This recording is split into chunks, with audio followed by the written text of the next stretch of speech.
Olá a todos, bem-vindos a mais um Deep Dive. Dessa vez, vamos mergulhar no mundo do yoga. Uau, yoga é um tema fascinante, com certeza. O material que a gente tem aqui é incrível. Trechos de textos acadêmicos, notas pessoais e por aí vai. Que legal!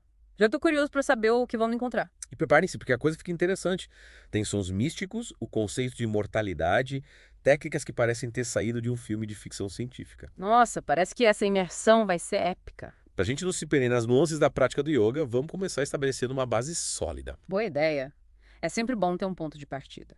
E para nos guiar nessa jornada, o que acha de desvendarmos alguns dos mistérios do yoga com a ajuda do nosso especialista? Com certeza. É Bom, sempre um prazer mergulhar nesses temas. fiquei particularmente intrigado com o livro Yoga, Imortalidade e Liberdade do Mircea Eliade. Ah, sim, um clássico. E ele descreve 4 conceitos centrais do yoga.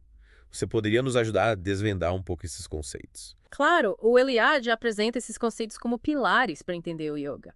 O primeiro deles é sobre a natureza e as formas da condição humana, o dukkha, e o propósito disso tudo dentro do yoga. Seria tipo reconhecer que a vida tem altos e baixos e isso faz parte da experiência. Isso aí. É sobre as lutas, as insatisfações que a gente enfrenta na vida. Legal. E o segundo conceito? O segundo conceito explora os obstáculos à libertação, o avia. Avia. E o que seria isso? Basicamente é a ilusão da realidade. É como a gente se prende ao sofrimento por causa das nossas próprias percepções. Entendi. É como se a gente estivesse preso num labirinto criado pela nossa própria mente, né? Perfeito. É. E o terceiro conceito fala sobre a realidade absoluta, aquela que está além da ilusão. Ah, entendi. Tipo o Nirvana, Brahma, esse tipo de coisa. É isso aí. É sobre reconhecer uma verdade superior que vai além da nossa experiência humana limitada. É como se a gente conseguisse enxergar além da Matrix. E qual é o quarto conceito? O quarto conceito é onde o yoga entra em cena. Ele se aprofunda nas técnicas para alcançar a libertação. Então, no yoga não é só sobre adquirir conhecimento, mas sim sobre usar esse conhecimento para alcançar um estado superior de ser. Exatamente. É sobre transformação, não só informação. É sobre romper o véu da ilusão e experimentar realidade absoluta. É como se os filósofos ocidentais se contentassem em ler o mapa, enquanto os sábios indianos estão determinados a realmente embarcar na jornada. Perfeita analogia. E tem uma diferença crucial aí. Os filósofos ocidentais buscam a verdade por si só, já o sábio indiano busca a libertação através da verdade. Uma diferença bem importante. E, falando em jornada, a variedade de técnicas do yoga é impressionante. Da verdade, tem muita coisa. A gente tem os Yoga Sutras de Patanjali, que parece ser o sistema clássico, mas também tem um monte de outras formas populares de yoga, e as não brahmanes. Por onde a gente começa a explorar tudo isso? Pode parecer assustador no começo, mas o sistema do Patanjali é um ótimo ponto de partida. Ele se concentra no conceito de Prakriti, a natureza, e no seu impulso para libertar Purusha, o espírito. Impulso para libertar o espírito, isso parece meio complexo. É basicamente a ideia de que a natureza tem um objetivo. E esse objetivo é a libertação do espírito. Mas é importante não confundir isso com uma relação tradicional entre espírito e natureza. Entendi. Como assim? A gente não pode pensar nessa relação no sentido comum porque ela não envolve mudança ou pluralidade. Ah, Ah, porque o espírito em si já é mutável e único. é isso aí. Então, Prakriti, impulsionada por esse objetivo de libertar Purusha, acaba sem querer velando o eu com ilusões. E aí surge a necessidade das técnicas de libertação. Então é como se a Prakriti estivesse tentando ajudar, mas acaba criando um problema que ela mesma precisa resolver. É uma boa forma de pensar nisso. Yeah. E aí que entra o papel do intelecto, do A viveka, Viveka? O que seria isso? é o discernimento metafísico. É usar a nossa capacidade de pensar para entender a verdadeira natureza das coisas e diferenciar o real da ilusão. É como se a gente tivesse que usar a mente para enxergar através das ilusões criadas por Prakriti. E aí, como entra o controle do subconsciente nessa história? Ótima pergunta. O controle do subconsciente, ou vasana, é fundamental no yoga. Vazana, que nome diferente. São as tendências, as predisposições que a gente tem e que moldam as nossas ações e percepções. O yoga reconhece que não basta mudar só os nossos pensamentos conscientes, a gente precisa lidar com essas influências subconscientes. Entendi. É como se a gente tivesse que reprogramar a nossa mente e ir além da superfície. Exatamente. E você lembra que a gente falou sobre estados puros e impuros antes? Lembra? Lembra? Mas confesso que fiquei um pouco confuso. Tem problema. É que o yoga usa o termo klista para descrever esses estados impuros que bloqueiam a libertação. São padrões mentais e emocionais que distorcem a nossa percepção. E os estados puros seriam o oposto disso, né? O que a gente busca alcançar para se libertar. Isso é. E essa busca está ligada à nossa experiência com a dor. É o desejo de se libertar do sofrimento que nos impulsiona na busca pelo conhecimento, pela libertação. Nossa, que interessante. Agora eu estou pronto para partir para a prática. A gente tem aqui nos nossos materiais o asana, as posturas e o pranayama, os exercícios de respiração. Ótimas escolhas, essas são práticas essenciais no yoga. São os aspectos mais físicos do yoga, né? Aqueles que a maioria das pessoas já conhece. Sim, mas eles vão muito além da flexibilidade física, são ferramentas poderosas para alcançar estados mais elevados de consciência. Legal. Então vamos começar pelo asana. O que você pode nos dizer sobre ele? Os Yoga Sutras definem a asana como uma postura estável e confortável. Estável e confortável. Parece fácil. Ah, mas não se engane. A chave é reduzir o esforço na postura e encontrar a quietude natural. É sobre ir além das sensações do corpo. É como transcender os limites físicos da postura, né? Yeah. E o pranayama, como ele entra nesse processo? O pranayama é essencial para alcançar esse estado de transcendência. Mas a gente já respira o tempo todo, né? O que o pranayama tem de especial. É que o pranayama é uma forma de controlar a respiração de maneira consciente e rítmica. Vai além da simples inalação e exalação. Entendi. É como se a gente estivesse usando a respiração para controlar a nossa energia vital. Exatamente. E com a prática, a gente pode chegar num estado em que a respiração se torna tão natural que a gente até esquece dela. Esquecer da respiração. Isso parece um paradoxo. Não é que a gente esquece de respirar de verdade, é que ela flui de forma tão natural que a gente não precisa mais se esforçar para controlá-la. Ah, entendi. E o que acontece quando a gente chega nesse estado? É o que a gente chama de conhecimento através da ação. Através do pranayama, o yogi experimenta a pulsação da vida de forma consciente e lúcida. Nossa, que lindo. Isso me lembra da nossa conversa sobre o controle dos sentidos. É como se, ao controlar a respiração, a gente também estivesse controlando os nossos sentidos. Uma ótima observação. Os sentidos podem nos dominar e nos desintegrar, mas com o pranayama, a gente cultiva uma relação mais consciente com a vida. É verdade. E tem um detalhe curioso aqui dos nossos materiais. Eles comparam o yogi em profunda concentração com uma planta. Interessante, né? Mas não é para levar o pé da letra. Ufa, ainda bem. É uma metáfora, sabe? Tem a ver com o simbolismo do renascimento, de voltar a um estado primordial. As plantas são conectadas com a terra, extraindo energia da natureza. E o yogi, de forma similar, busca se conectar com uma fonte mais profunda de vida. Exatamente. É sobre se conectar com a energia vital que nos nutre e sustenta. Que legal. E agora, vamos falar sobre meditação. Tem uns termos aqui que me deixaram curioso. Dharana, Dhyana e Samadhi. O que você pode nos dizer sobre eles? Esses são considerados os estágios mais avançados do yoga e eles se complementam. O dharana, a concentração, é o primeiro passo. Como funciona o Dharana? É basicamente focar a mente num único ponto. Parece simples, mas imagino que não seja tão fácil assim na prática. Exige disciplina e prática para acalmar a mente. Mas, quando a gente consegue, a gente passa para o dhyana, a meditação. E o que acontece no Dhyana? No dhyana, a gente direciona o fluxo da nossa consciência para esse ponto de foco. É como se a gente estivesse concentrando toda a nossa atenção num único ponto. Exatamente. E o último estágio é o samadhi, o êxtase. E o que acontece nesse estado de êxtase? No samadhi, a gente se funde completamente com o objeto da meditação. Não existe mais distração nem separação. Nossa, que incrível. E tem outro conceito aqui que me deixou intrigado. As sementes, ou bija, de experiências passadas. Ah, sim. Essas sementes são como resquícios subconscientes das nossas experiências. Elas influenciam as nossas ações no presente e no futuro. Seria como os seus 100 programas rodando em segundo plano na nossa mente, né? Exatamente.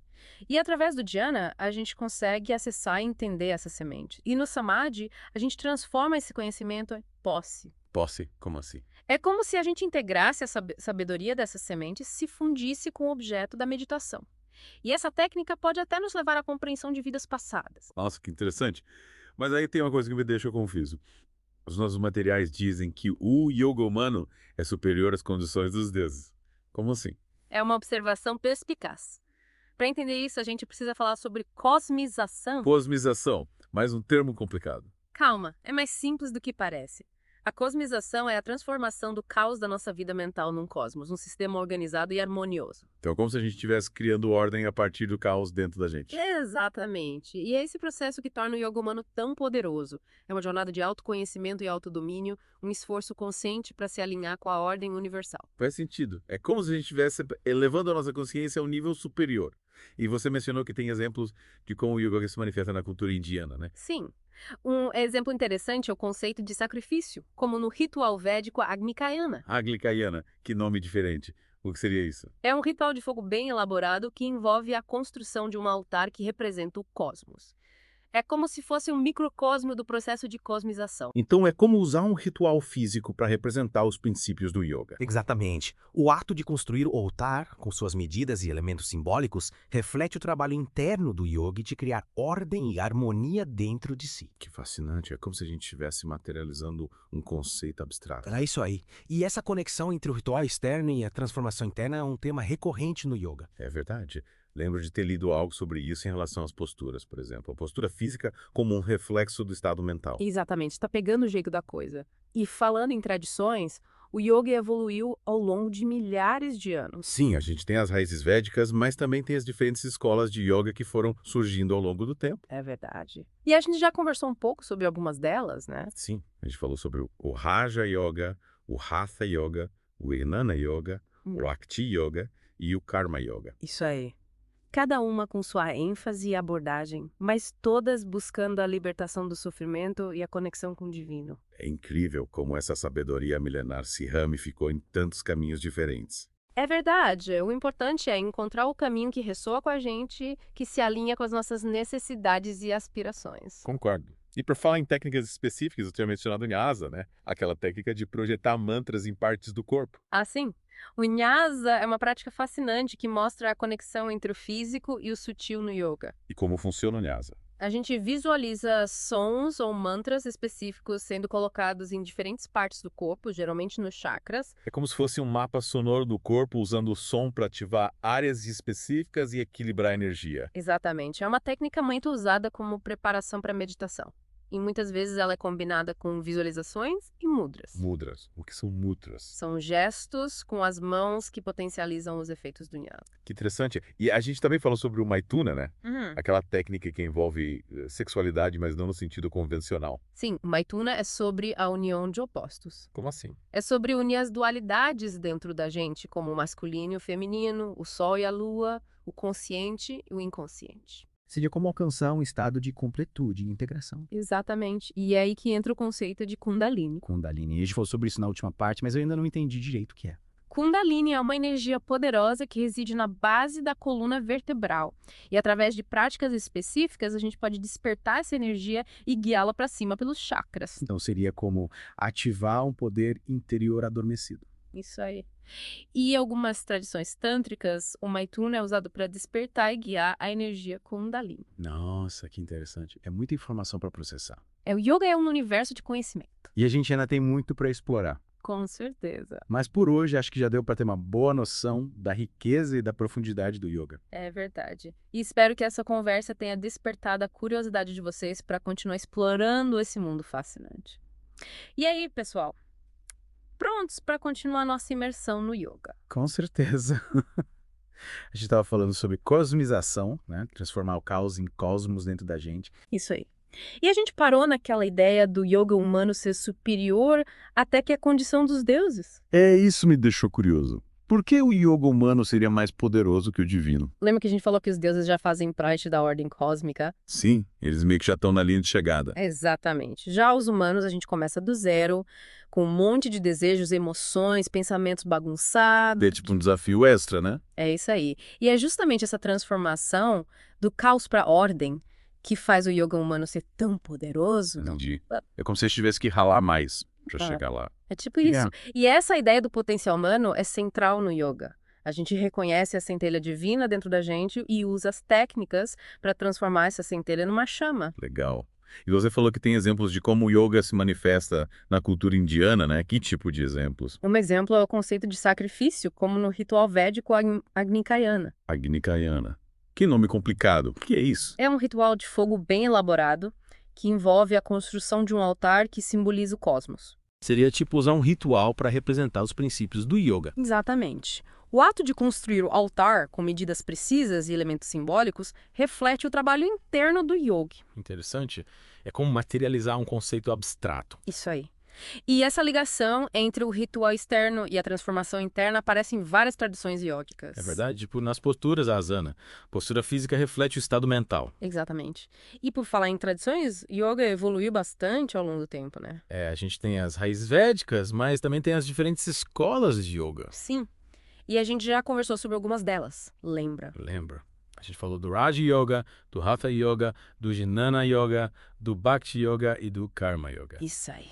Cada uma com seu jeitinho, mas todas buscando o mesmo objetivo: a libertação e a conexão com o divino. E cada pessoa pode escolher o caminho que mais combina com ela, né? Com certeza. O importante é encontrar o caminho que ressoa com a gente. E falando em técnicas específicas, a gente estava falando do Nyasa na última parte, né? Sim, o Nyasa é aquela técnica de projetar mantras em partes do corpo. Usando o som para equilibrar a energia. Exatamente. É como se a gente criasse um mapa sonoro do corpo. E muitas vezes ele é combinado com visualizações e mudras, né? É isso aí. Os mudras são gestos com as mãos que potencializam os efeitos do Nyasa. Legal. E a gente também estava falando do Maituna, lembra? Sim, aquela técnica que envolve a sexualidade, mas de uma forma diferente. Você falou que é sobre a união de opostos. Isso!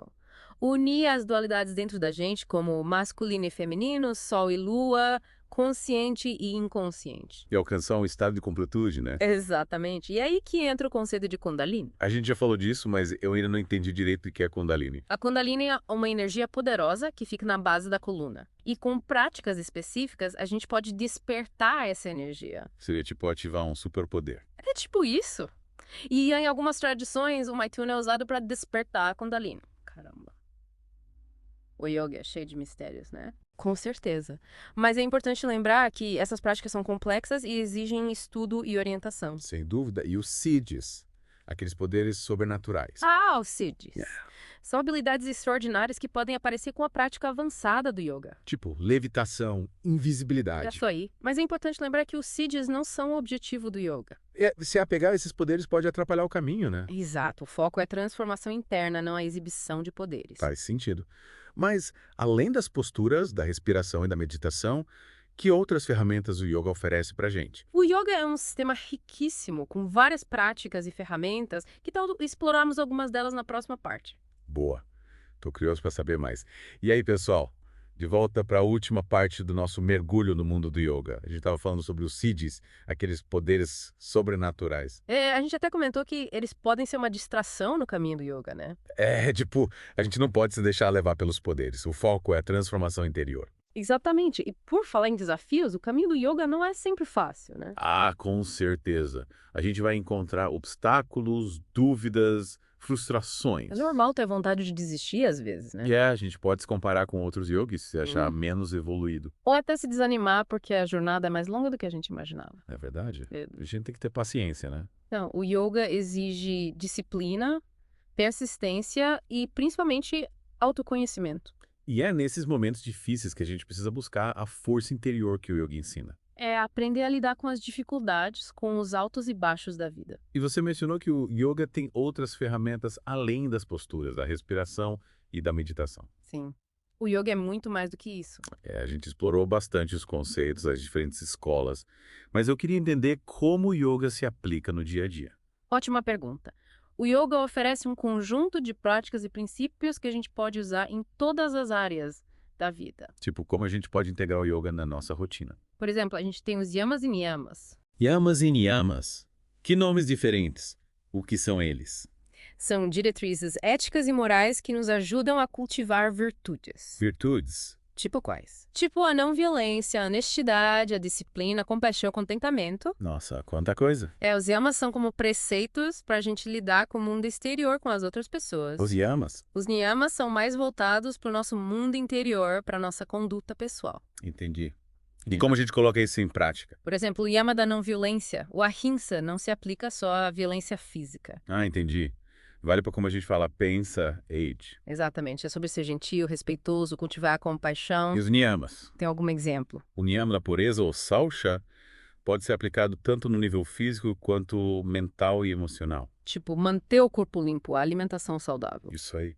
E também cultivar pensamentos positivos e evitar emoções negativas. É como se os yamas e niyamas fossem um guia para a gente viver melhor, né? Exatamente. Eles nos ajudam a viver em harmonia com a gente mesmo e com o mundo. Nossa, quanta coisa a gente aprendeu nesse mergulho do yoga. É verdade, passamos pelos conceitos, pelas escolas, pelas técnicas. E até por práticas que a gente pode aplicar no dia a dia. O yoga é um universo de conhecimento, né? E a jornada de descoberta não termina aqui. O yoga é um caminho para a vida toda? O importante é encontrar o nosso próprio ritmo, né? É isso aí. O yoga nos convida a buscar a paz interior, a conexão com o divino. E a viver uma vida mais plena e significativa. Exatamente. O yoga é um presente, um convite para a gente despertar o nosso potencial. E para viver com mais consciência, compaixão e alegria. É isso aí. Espero que vocês tenham gostado do nosso orgulho do yoga. Namaste. Namastê!